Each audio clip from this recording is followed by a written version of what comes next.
पुरुषोत्तम सिया रामचंद्र प्रभू कैलाशपती बोले बाबा, दलितांची निमिर जावो विश्व स्वधर्म सुर पाहो, जो ते वांछन तोटे लाव प्राणी जात, अवघ्या वयाच्या 16व्या सांगणारे माऊली ज्ञानेश्वर महाराज, ज्यांनी संसार करून परमार्थ केला असे श्री संत श्रेष्ठ देववासी वैकुंठवासी तुकाराम महाराज. देव हा दगडाचा मनुष्याच्या शरीरामध्ये वास करतो असे सांगणारे वैराग्यमूर्ती गाडगे महाराज, मानवतेचे महापुरुषांनी वंदनीय भाष्य संत तुकोजी महाराज, शेगावचे गजानन महाराज, पैठणचे एकनाथ महाराज, अशा समस्त साधू संतांना देवाधिकाऱ्यांना या दासीचा प्रणाम. बरोबरच श्रीमद भागवत ज्ञान गंगेच्या 6व्या दिवसामध्ये रासलीलेमध्ये प्रवेश करणारे संस्थ भाविक सज्जनवृंद, माता सती अनुसयाच्या चरित्राला चरितार्थ करणारी मातृशक्ती, बालकृष्ण स्वरूप छोटे मुलं, खंडलावून चालणारे तरुण तरुणी वर्ग यांना सुद्धा या दासीचा प्रणाम.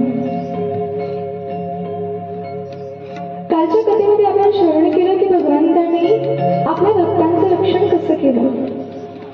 7 दिवस 7 रात्रीपर्यंत करंगळीवर गोवर्धन पर्वत धारण केलेला आहे.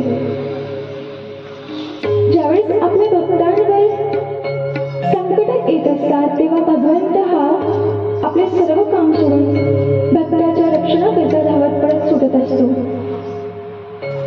परंतु ईश्वराची कृपा अनुभवायची असेल तर त्यासाठी ईश्वराची अनन्य भावे भक्ती करावी लागेल.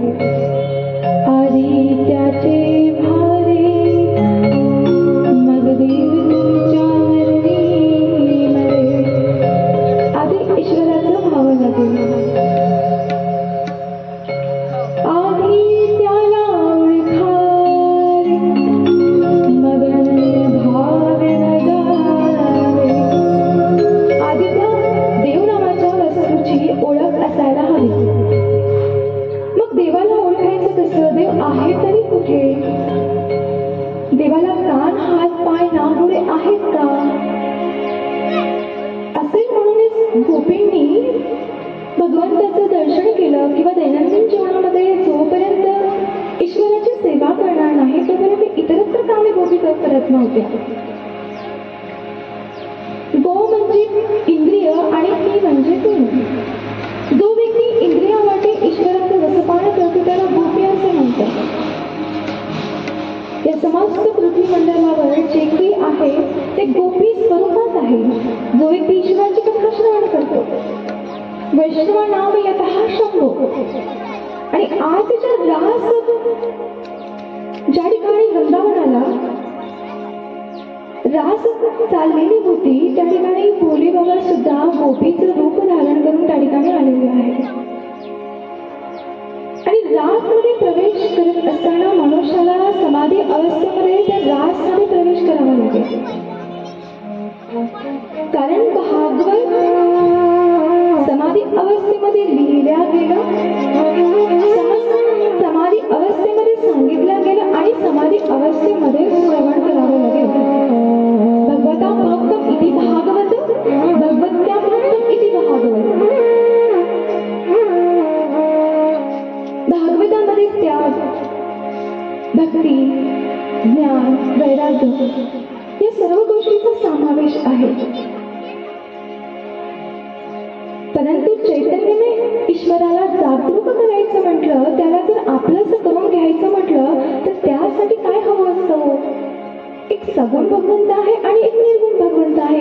निर्गुण भगवंत हा प्रत्येकाच्या शरीरामध्ये स्थित आहे अदृश्य रूपाने. परंतु त्याला जर दृश्यमय रूपाने बघायचं असेल तर त्यासाठी काय हवं असेल?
त्याचं लोहचुंबक तुम्हाला खेचून आणणार नाही.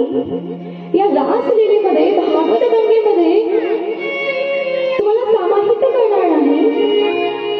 मंदिरात जायचं म्हटलं तर स्नान करून जावं लागतं, पण भागवत गंगेमध्ये जायचं असेल तर स्नान करायची आवश्यकता नाही. काम, क्रोध, मोह, मत्सदंभ, अहंकार या शाही विषयांमधनं मुक्तता मिळावी असं वाटत असेल तर भागवत गंगेमध्ये स्नान करावं. किती वेळा स्नान करावं? रसिका एक वेळा नाही तर मुहुर्मुहुर वारंवार स्नान करावं. रस विशेष जो व्यक्ती म्हणतो मी वारंवार कथा श्रवण केली, त्या व्यक्तीने वास्तविक या कथेमध्ये काय रस आहे अजूनपर्यंत त्यांनी ओळखलाच नाही. श्रीमद भागवताला पान करायचं आहे, प्यायचं आहे. किती बाळ पान करेल? अहो गेल्या 25 वर्षापासून आम्ही भागवताचं रसपान पिबत भागवतम रसमालयम वारंवार प्यावं. रस अधिक आलय हा रसाचा भंडार आहे आणि त्या रसाच्या भंडारामध्ये म्हणजे समुद्रामध्ये तुम्ही कितीही बकेट पाणी जरी काढलं तरी समुद्र कधीच खाली होत नाही. त्याच प्रकारे श्रीमद भागवत गंगेमध्ये तुम्ही कितीही न्हाऊन गेले तरी अपूर्णच आहे. तदोदयते विवेकः या विवेकाला जागरूक करण्यासाठी सुद्धा ईश्वराची कृपा हवी. बुद्धीच्या जो पलीकडे असतो, परंतु बुद्धीचा खेळ मनुष्याला कळत नाही आणि त्या बुद्धीच्या पलीकडे जायचं म्हटलं तर ईश्वराची कृपा असणं फार महत्वाची आहे. जसे आपण बघत आहोत ना, तर त्याच प्रकारे एक सखुबाई नावाची एक सुंदर मुलगी होती, 5 वर्षाची. निरंतर ईश्वराच्या कथेचं रसपान करणं हा तिचा छंद होता. प्रत्येकाला वेगवेगळ्या प्रकारचा छंद असतो. तुका म्हणे छंदे मन विधिले गोविंदे. तुकाराम महाराजांना सुद्धा छंद लागला होता. कोणाचा? ईश्वराच्या नामस्मरणाचा, ईश्वराच्या भक्तीचा. प्रत्येकाचा छंद हा वेगळा. त्याच प्रकारे सखुबाईला छंद लागला होता. कोणाचा? देवाच्या नामस्मरणाचा, देवाच्या कथेचा. एकदा काय झालं, तरुण अवस्थेला प्राप्त झाली, सुंदर ठिकाणी विवाह करण्यात आला. परंतु झालं असं, सासरकडली जी लोक होती ना, ते मांस भक्षण करणारी होती. परंतु ज्या सखुबाईने विवाह केला ती मात्र शुद्ध पवित्र परम वैष्णव. संत कबीरदास महाराज म्हणतात, मास मास सब एक है, गाय बकरी मांस इतना मानो घटिया, बड़े प्रेम से खाए. मांस भक्षण करणारी लोक प्राप्त झाली. अहो सकाळ झाली तर ईश्वराचं भजन करावं, सायंकाळ झाली तर देवाचं नामस्मरण करावं, असा हा नित्यक्रम चाललेला होता. काय झालं, एकदा गावामध्ये श्रीमद भागवत कथेचं आयोजन करण्यात आलं. कलश यात्रा निघाली आणि जशी कलश यात्रा निघाली तिच्या कानामध्ये तो आवाज गुंतला, अरे की कुठेतरी भागवत कथेचं आयोजन आहे वाटतं. सासूबाईला म्हटलं की सासूबाई मला ना कथा श्रवण करायला जायचं आहे. म्हटलं घरचे काम कोण करणार? झाडपूस व्हायची आहे, भांडे घासायची आहे, आधी ते काम कर. कथा काय आयुष्याला कथाच ऐकायची आहे. जाऊ दिलं नाही. भगवंताच्या मंदिरामध्ये गेली, विनवणी केली.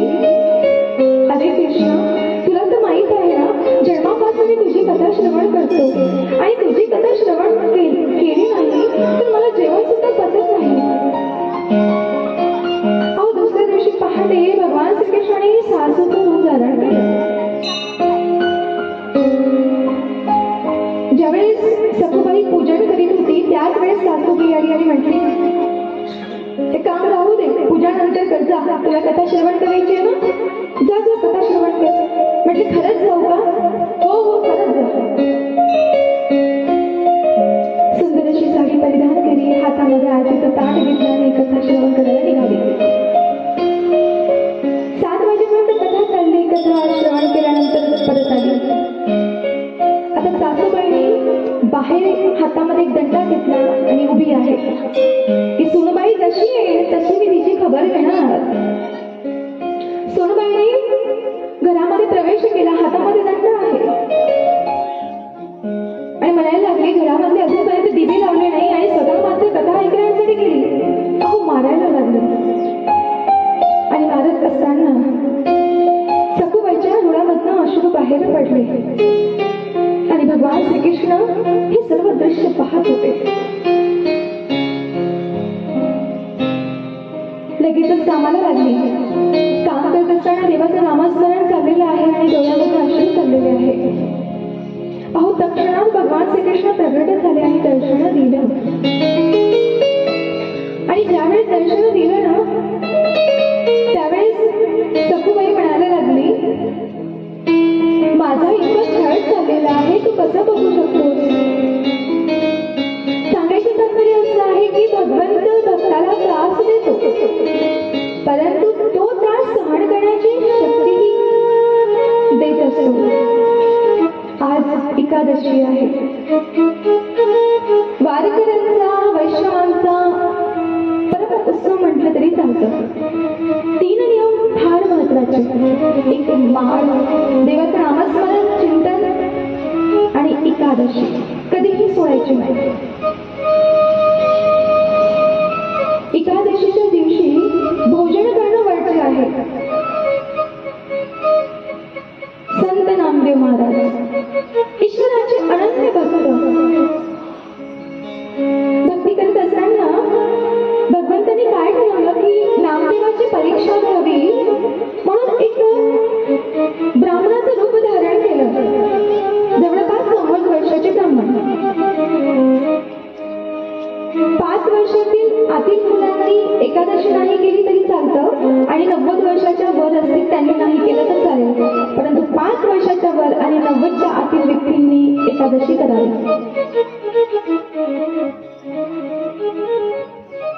नामदेव महाराज घरामध्ये आहे आणि एक निर्जन ब्राह्मण, परंतु चेहऱ्यावर अतिशय तेज, सूर्यालाही लाजवे, चंद्रालाही लाजवे असं तेज होतं.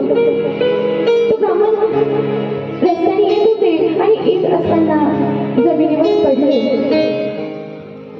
आणि जसे जमिनीवर खाली पडले, नामदेव महाराज धावत पडत आले आणि त्यांचा हात पकडला. अहो कुठे निघाले?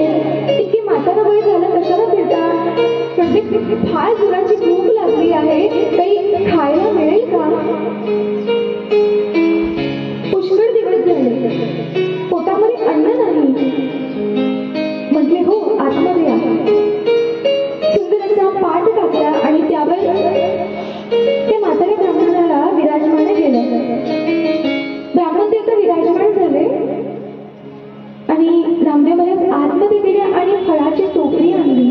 म्हणजे महाराज ही फळं खाऊन घ्या. म्हणजे नको, मी फळ वगैरे खात नाही, तुमच्यासाठी काही दुसरं बनवू का? दूध वगैरे, दही वगैरे, मला आंबट चालत नाही. मग काय आणू? म्हटले मला खायचं आहे वरण भात. आता वरण भात कुठनं आणणार? आणि आणलाही असता त्या दिवशी एकादशी होती. एकादशीच्या दिवशी घरी अन्न शिजवू नये. म्हटले महाराज, आम्ही तुम्हाला वरण भात नाही देऊ शकत, तुम्हाला फळच ग्रहण करावी लागेल आणि दूध वगैरे पान करावं लागेल. परंतु नामदेव महाराज वारंवार विनवणी करत आहे. ब्राह्मण देवता की ऐके ना. भुकीने व्याकुळ झाले होते आणि व्याकुळ होत असताना त्या ठिकाणी देहाचा त्याग केला. अहो देहाचा जसा त्याग केला, समस्त गावकरी मंडळी धावत परत आली आणि धावत परत आल्यानंतर त्या ठिकाणी नामदेव महाराजांना म्हणायला लागले की तुमच्यापुढे ब्रह्महत्येचं पातक घडलं. एक निर्जन ब्राह्मण आला, तुमच्याकडे विनवणी केली की पोटाला भूक लागलेली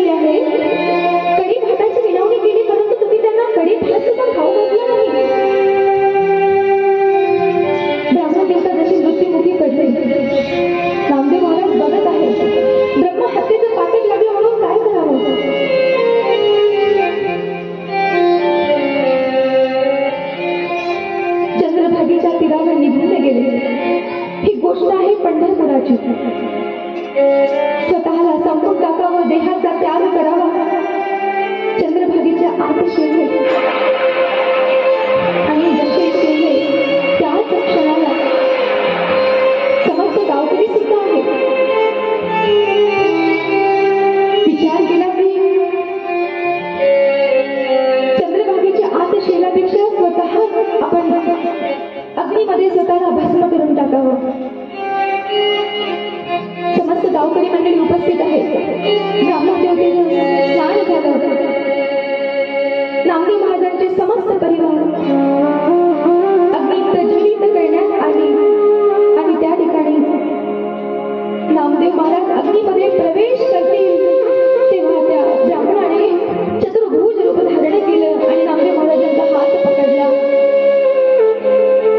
अरे भक्ता, तू काय करतोस? अग्नीमध्ये प्रवेश करतो? अरे तुझी परीक्षा घेण्यासाठी तर मी एका ब्राह्मणाचं रूप धारण केलं की माझा भक्त आहे तरी कसं. बघा, प्रत्येक क्षणाला ईश्वर आपली परीक्षा घेणार, प्रत्येक क्षणाला घेणार की हा पक्का आहे का, अजूनही आपल्या संसाराप्रती हा मोह ठेवेल का, हा मंदिरामध्ये आला मला काही मागण्यासाठी आला का, ह्या कथेमध्ये येऊन बसला मला काहीतरी मागण्यासाठी आला, कशासाठी आला. देव हा वारंवार आपली परीक्षा घेईल, परंतु त्या परीक्षेमध्ये प्रत्येक मनुष्याने पास व्हावं. जगतामध्ये सर्व साधन प्राप्त होईल, परंतु ईश्वराला प्राप्त करण्यासाठी फक्त प्रेमाव्यतिरिक्त तुम्ही ईश्वराला प्राप्त नाही करू शकत.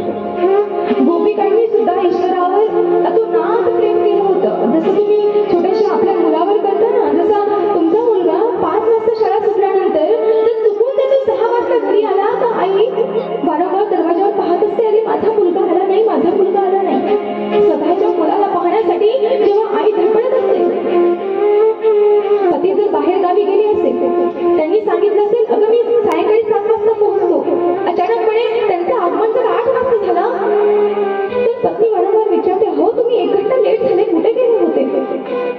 जसं प्रेम आपण आपल्या पतीवर करतो, जसं प्रेम आपण आपल्या पुत्रावर करतो, संसारावर करतो, तसं प्रेम जर भगवंतावर केलं तर भगवंत एका क्षणामध्ये प्राप्त होतो, परंतु तो एक क्षण येण्यासाठी मनुष्याला संपूर्ण आयुष्य लागतं. तो एक क्षण काही येत नाही. जगतामध्ये पैशाने तुम्ही सर्व काही विकत घेऊ शकाल. श्रीमद भागवत चिंतामणी आहे, कल्पवृक्ष आहे.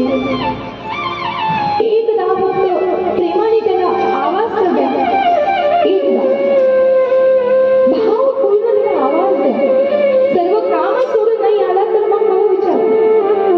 सर्व काम सोडून तो भक्तासाठी धावत करत येतो, फक्त आर्त भावनेने. हृदयामध्ये तळमळ असू द्या. जशी तळमळ संसाराप्रती करतो तशी तळमळ ईश्वरासाठी करा. घरातली कामं तर प्रत्येकाला करायची आहे, बाहेरचे कामं देखील प्रत्येकाला करायची आहे, परंतु एक काम करा, ते म्हणजे ईश्वराचं भजन, ईश्वराचं नामस्मरण. त्याला आपल्या घरी बोलवा. हो, एकदा जर तुम्ही श्रीकृष्णाचं स्वरूप पाहिलं, एखाद्या व्यक्तीने जर एक सुंदर चित्रपट असेल, एखादा फोटो असेल ना, तो जर सुंदर असेल, आपण म्हणतो किती सुंदर फोटो आहे, किती सुंदर श्रीकृष्णाची मूर्ती आहे, किती सुंदर चित्रपट आहे. ज्या व्यक्तीने ती मूर्ती बनवली, ज्या व्यक्तीने तो चित्रपट काढला, ते चित्रपट मनुष्याला इतकं सुंदर वाटतं. मग साक्षात जर भगवंताचं दर्शन केलं, साक्षात जर भगवंत आपण बघितला तर भगवंत किती सुंदर असेल. ज्या भगवंताने सुंदर स्त्री आणि पुरुष बनवलं तर भगवंत किती सुंदर असेल याची आपण कल्पना देखील नाही करू शकत. तो ईश्वर.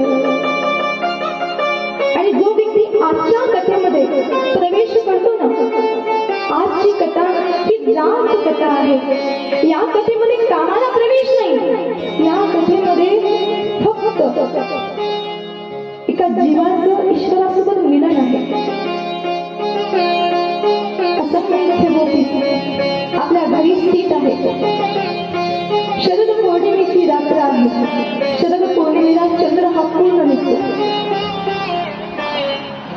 चंद्र निघालेला आहे. ज्यावेळेस भगवान श्रीकृष्णाने गोपिकांचं वस्त्र हरण केलं होतं, भगवान श्रीकृष्ण म्हटले होते की शरद पौर्णिमेच्या रात्री मी भेटणार.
त्रेतायुगामधल्या साक्षात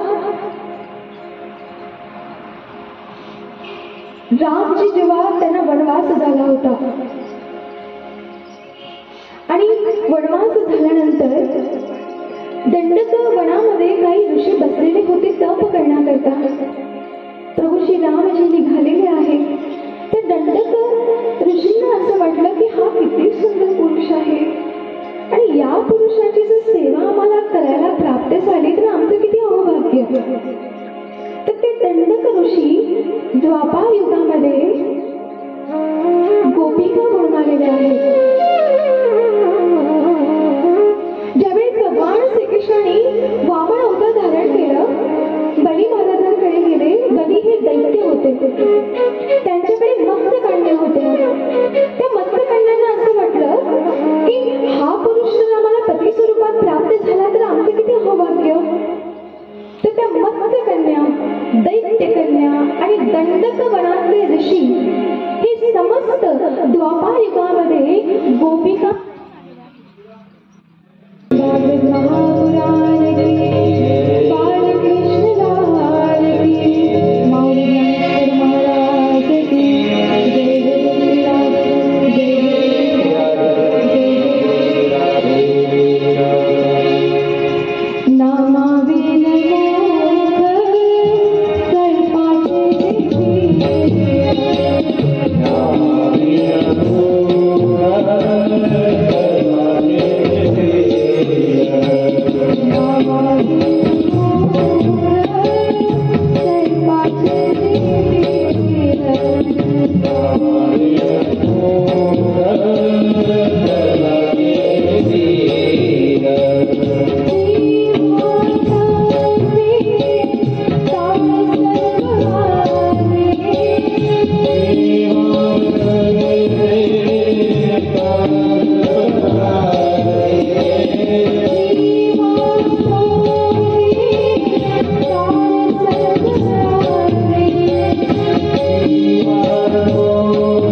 सकती है, भौतिक है। भौतिक तो काम हो गया, हम तो हमारे आत्मा के पति को मिलने आए थे। एक गोपिका म्हटली की मला सांगा की माझे जे पती परमेश्वर आहे 5 वर्षापासून बाहेर गावी गेले नोकरी करण्याकरता। माझ्या पतीला मी म्हटलं, अहो तुम्ही जर बाहेर जाल तर मी सेवा कशी करू? तर त्यावेळेस माझे पती म्हटले, एक मूर्ती दिली आणि म्हटले की जोपर्यंत मी येत नाही तोपर्यंत या मूर्तीची सेवा कर।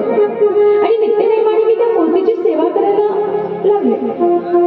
आणि अचानकपणे 5 वर्षानंतर माझे पती आले, दरवाजा त्यांनी वाजवला आणि मी नकली मूर्तीची पूजा करत होती।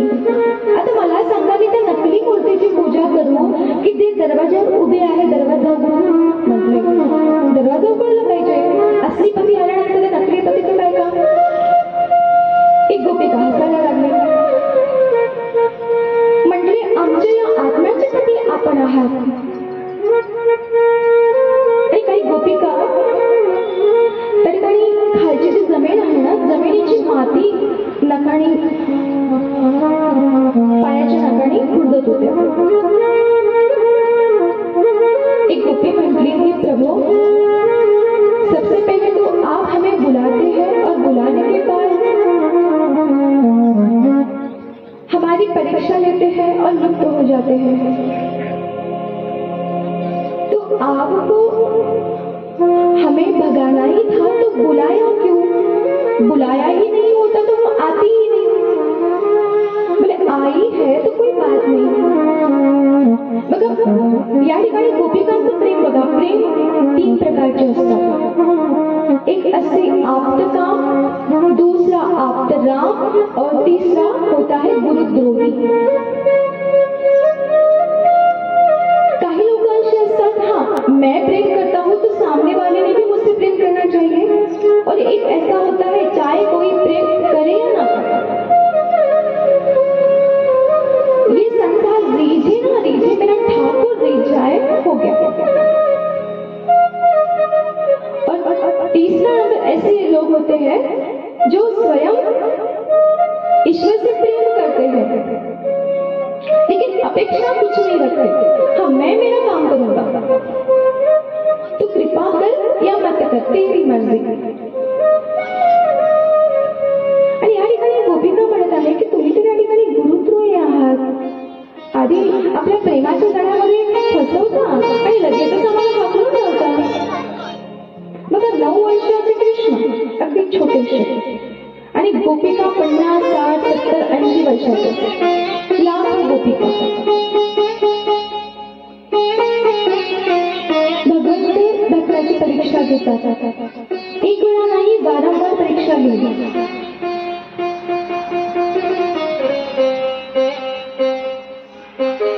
अजूनही लाखो लोक आहेत, शरीर थकलेलं आहे परंतु पंढरीची वारी नाही चुकली। लाखो लोक आहेत, शरीर थकलेलं आहे परंतु वृंदावनाची परिक्रमा केल्याशिवाय राहत नाही। आणि ज्यावेळेस भगवान श्रीकृष्ण आणि गोपिकांचा संवाद चालू होता, संवाद चालू असताना बघितलं की गोपिका ज्या आहेत त्या परीक्षेमध्ये पास झाल्या आणि लगेचच त्या ठिकाणी रास सुरू झाली। आणि रास करत असताना त्या ठिकाणी एक कृष्ण होते, लाखो गोपिका आणि लाखो कृष्ण होते। भोले बाबांना कळलं की रास चालू आहे, म्हणून भोले बाबा सुद्धा गोपिकाचं रूप धारण केलं, स्त्रीचं रूप धारण केलं आणि त्या रासमध्ये प्रवेश केला। काही गोपिकांना असं वाटलं की अच्छा आम्ही सुंदर आहोत ना म्हणून श्रीकृष्ण आमच्यासोबत रास करतात, थोडा मान झाला, अभिमान नाही म्हणणार मी, थोडा मान। आणि मान झाल्यानंतर कृष्णाला असं वाटलं की यांना थोडा मान झाला, अभिमान झालेला आहे, तर त्यांचा मान नष्ट करण्याकरिता भगवान श्रीकृष्ण अदृश्य झाले। आणि अदृश्य झाल्यानंतर गोपिका त्या विरहामध्ये व्याकुळ व्हायला लागल्या। आणि व्याकुळ होत असताना लतांना, फुलांना, पुष्पांना विचार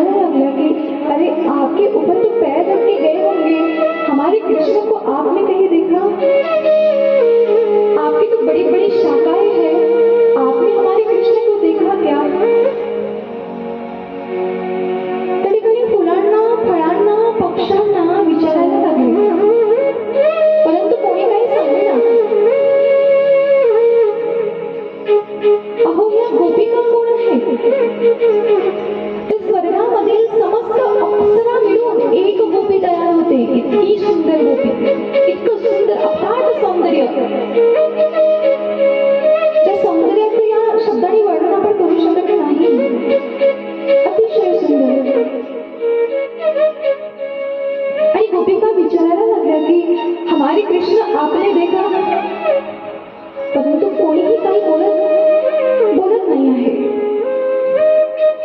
समस्त वनामध्ये बघितलं, परंतु श्रीकृष्ण काही दिसेना.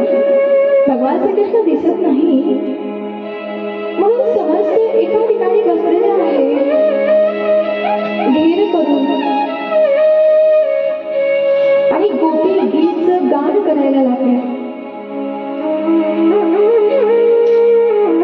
श्रीमद भागवतामध्ये असंख्य गीत आहेत, परंतु प्रणय गीत, वेणुगीत, भ्रमर गीत, गोपी गीत ही काही महत्वाची गीत सांगितलेली आहेत. आणि जो व्यक्ती ही गोपी गीत दैनंदिन जीवनात म्हणेल ना, जवळपास 19 श्लोक आहे. रोज जर तुम्ही गोपी गीत जरी उच्चारलं तर भगवान श्रीकृष्ण एक दिवस तुम्हाला भेट देईल. भागवतातला फक्त एक श्लोक समस्त पापाला नष्ट करणारा आहे. कृष्णाय वासुदेवाय हरे परमात्मने प्रणतक्लेशनाशाय गोविंदाय नमो नमः.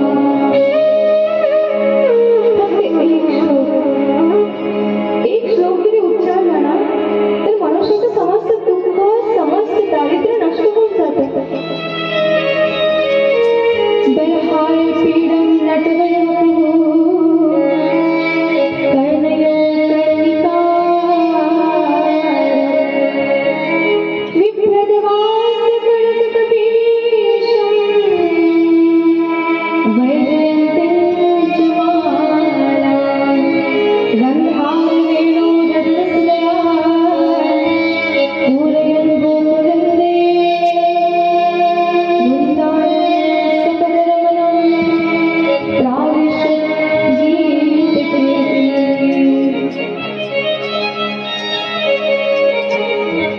त्या गोपिकांनी गोपीगीत सादर केलं. 1 ते 2 श्लोक आपण या ठिकाणी बघूया. जयतीदिकं जन्मना व्रज श्रयतैर्विरा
आता तुम्ही आम्हाला सोडून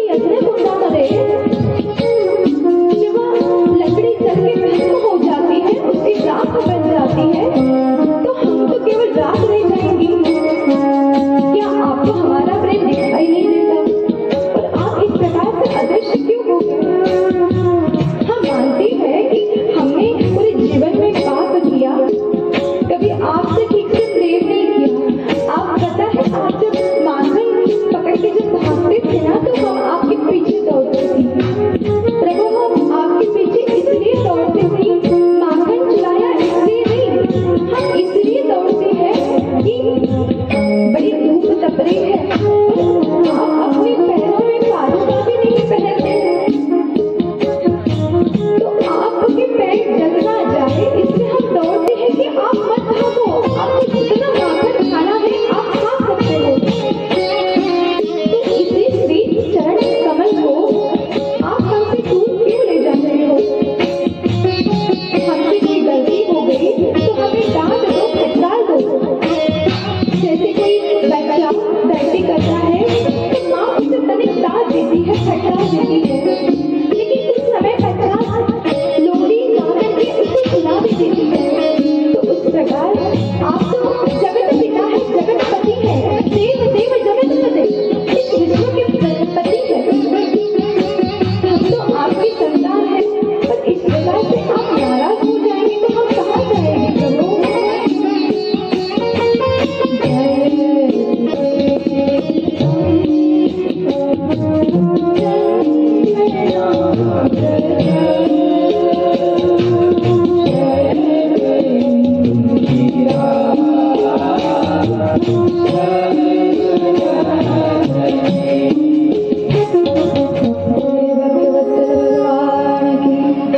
आणि ज्यावेळेस व्याकुळ झालेल्या गोपिकांना पाहून भगवान श्रीकृष्ण त्या ठिकाणी दृश्यमय झाले आणि परत समस्त गोपिकांनी भगवान श्रीकृष्णासोबत रास केली। आणि ही रास एक दिवस नव्हती, ही रास होती जवळपास 6 महिने। ब्रह्माजीचा एक दिवस जेव्हा 4 युग 71 वेळ बदलतात, 4 युग 71 वेळ बदलतात तेव्हा ब्रह्माजीचा एक दिवस होतो।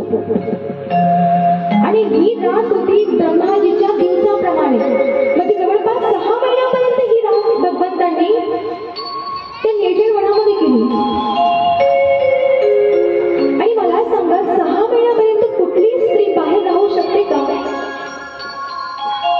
सांगायचं तात्पर्य असं आहे का त्या ज्या गोपी होत्या, गोपिकांचं शरीर आपल्या घरी होतं आणि आत्मस्वरूपात छायारूपी गोपी भगवंताला भेटण्याकरता रास करायला गेली आहे आणि भौतिक शरीर रूपी गोपी ही वृंदावनामध्ये स्थिर आहे।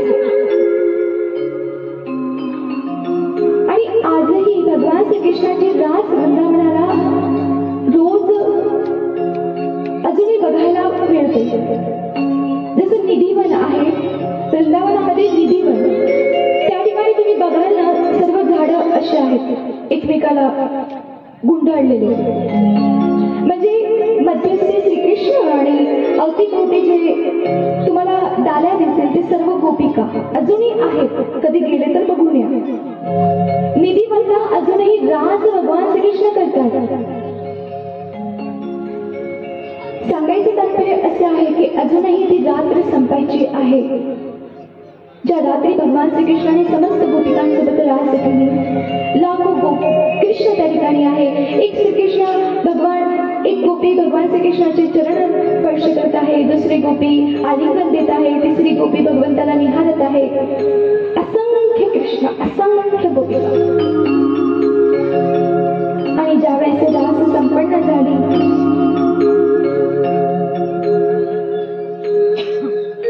आणि या ठिकाणी भगवान श्रीकृष्ण ज्यावेळी